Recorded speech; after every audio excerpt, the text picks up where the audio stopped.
Hi there. My name is Del Harrow. I'm a sculptor. I live in Fort Collins, Colorado. I'm a member of Artaxis, and I'm also a member of the Board of Trustees of Haystack Mountain School of Crafts. And so Artaxis asked me to record a short video talking to you for National Clay Week about Haystack as a resource.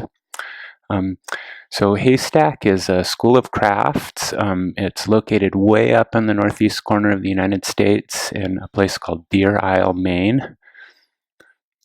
It's located on this really beautiful little stretch of Maine coastline. It's a small campus. So when I was trying to think about just this question of like what Haystack means and what it is as a resource, I feel like it's kind of a huge question to ask. Haystack has been around since 1950. It's amazing. I've known so many people through Haystack and people who have spent time there, and it's amazing how often people describe their experience on the campus with the school as really a life-changing one. Students who go there for a weekend, a couple of weeks, are so almost always so moved by the experience there. So I was trying to just think about this question of kind of what Haystack is as a resource for our field. And one of the things I started thinking about is just like the time and place when Haystack was founded and what kinds of things were in the culture, in the air at that time. Haystack was founded in 1950 at a really important time, I think, in the history of our culture, our world. It was at a time when I think the memory of the Second World War was really fresh in our collective memory, and the memory of really the horrible violence and atrocities committed during that war. It was a time when I think there were groups of people within the culture really trying to think differently about the possibilities for humanity, to think about where we were going as a species. Really, it's a big question. Thinking about the role specifically that education played within that.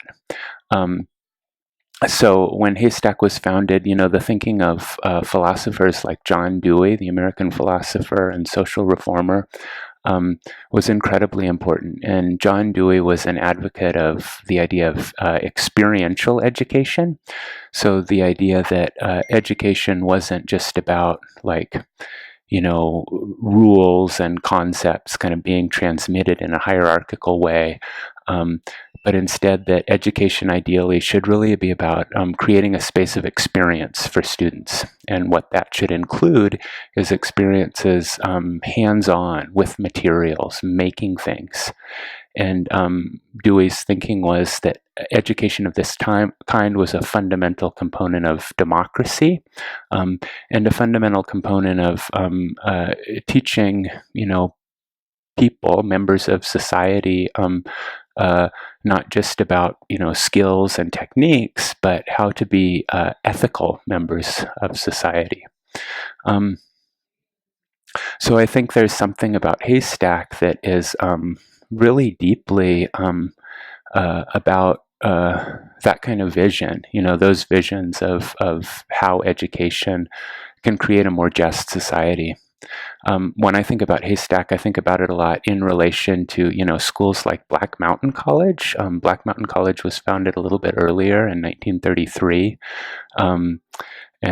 Black Mountain College, it was this it's played this incredibly important role within our culture, a place that created seminal experiences for just a wide range of intellectuals and thinkers, people like, Joseph and Annie Albers, Buckminster Fuller, Elaine and Bill de Kooning, Merce Cunningham, John Cage, really people at the very kind of cutting edge of the avant-garde of the 20th century all spent time there and were profoundly influenced by the campus.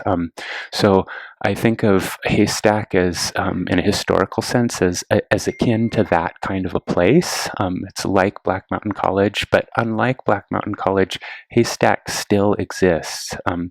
It's still, it's still a vital, vibrant, contemporary school. I think everyone who spends time on the Haystack campus is one of the things they're first sort of struck by and moved by is the relationship between the landscape and the architecture of the campus. And so in the middle of the Haystack campus, there's this grand kind of a staircase. And there's something about that staircase that feels like it kind of serves as both a stage for and also kind of organizes all of the very different kinds of activities taking place within the studios, in ceramics, weaving, blacksmithing, glass blowing. So there's all of this really intense, hands-on, activity focused on materials and making. And then there's a way that the campus as a whole kind of organizes all of those different activities in relation to each other and makes them feel like they're part of a larger whole during your time there. The campus was designed in 1970 by an architect named Edward Larrabee Barnes, who's a really important modernist architect, and I think Haystack is one of his most well-known buildings. In 1995, the Haystack campus won this major award called the 25 Years for Architecture Award, and that award just honors the legacy, the impact that a building has had on the whole field of architecture over a period of 25 years. And one thing I always remember about that, think of about that is I heard that among all of the buildings that have ever won that award, Haystack was by far the least expensive one to build per square foot. And I think there's actually something really important about that idea, that Haystack, I think, is a place that's about these really optimistic, very expansive vision of the potential of education, like the potential of crafts and the role that education and the crafts can serve within our society. At the same time, there's something about the school that's very down to earth, very pragmatic, very economical. The whole school is built out of untreated wood, and so it's constantly being kind of repaired and replaced. The planks and the staircase and the siding on the buildings, and so the school as a whole has this kind of ship of Theseus quality to it, where it's like it's continually remaking itself. And I think that's true both in the sense of the physical campus, but also through, all of the students, different students who come to the school, the faculty moving through the campus as well. So there are a lot of different ways you can spend time on the Haystack campus. I think the way that people are most familiar with are through the summer workshop sessions. These are primarily 2-week workshops. I've had a chance to spend 2 different sessions at Haystack as a student during those summer workshops. My wife, the potter Sanam Emami, was teaching workshops, and Haystack has this great deal where if you're teaching a workshop, your spouse can take a workshop for a couple of weeks. So I took woodworking workshops both times. As a professor, it was like this incredible kind of privilege to get to be a student again for a couple of weeks. I feel like I learned a tremendous amount about woodworking, but I also think I learned a lot about teaching. It felt like a real gift to get to be a beginner again with a new material. And I think I gained a lot of empathy from my students actually through that experience, and learned a lot about my own teaching. But the summer workshops, that's just one of a number of different ways you can spend time at Haystack. The summer conference is another phenomenal event. It's a shorter period of time. It takes place over just a weekend. It brings together people really at the very top of their fields, from a range of fields in the arts and humanities. I've been to the summer conference a couple of times.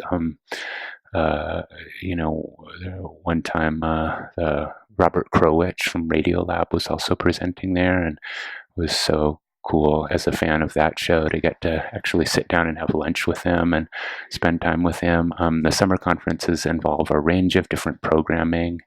There are, hands-on workshops, number of other kinds of workshop activities, typically presentations in the evening, and then just a lot of time to kind of spend talking and thinking together with the other conference participants. Program that I've been really interested in for a long time is the Fab Lab project, which is part of this larger MIT project, which creates these sort of digital fabrication making spaces and has created over 2,000 of them all over the world.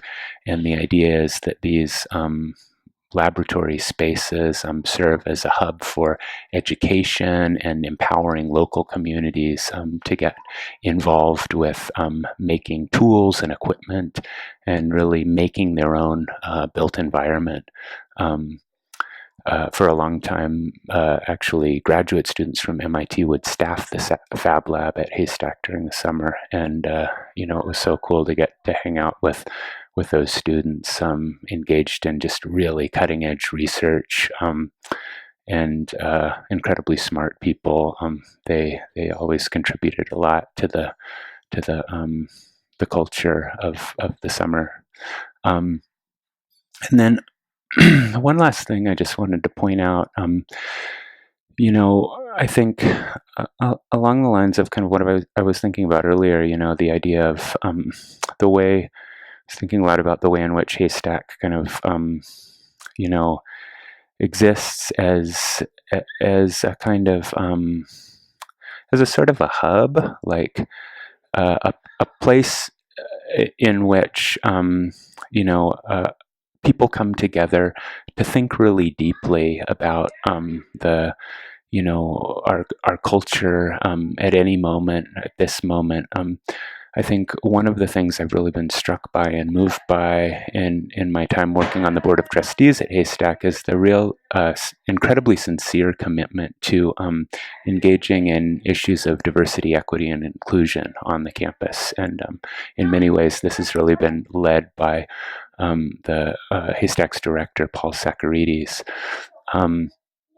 So a couple programs I just wanted to point out. This recent program from last summer, incredibly exciting program. Just from a few weeks ago in September, a program called Out Maine, which was an immersive studio-based arts weekend for young Maine LGBTQ students. An opportunity for those students to spend time on the campus together, engaged in craft, thinking, talking, working together. Also, within the programs, some of the scholarship opportunities available at Haystack, specifically targeted for minority students, students from underrepresented demographics, students of color. I think Haystack has been really proactive in identifying targeted ways in which we would like, as a school, to bring more diverse populations to campus. So I think those things are incredibly exciting. I think those initiatives are incredibly exciting. I think they're very much in keeping with that legacy of Haystack as a place which is thinking deeply about the most relevant and urgent issues within our culture, but thinking about those issues in a way that is grounded in hands-on experiences in education with making things, with clay, with metal, with fiber, with glass, with wood. So I hope that gives you a little bit of an introduction to Haystack as a school. I really hope you can find a way to access Haystack as a resource in the future. It's really you as a participant in whatever you find your way there that continues to make Haystack a vital and relevant resource for our field. Okay, thanks very much.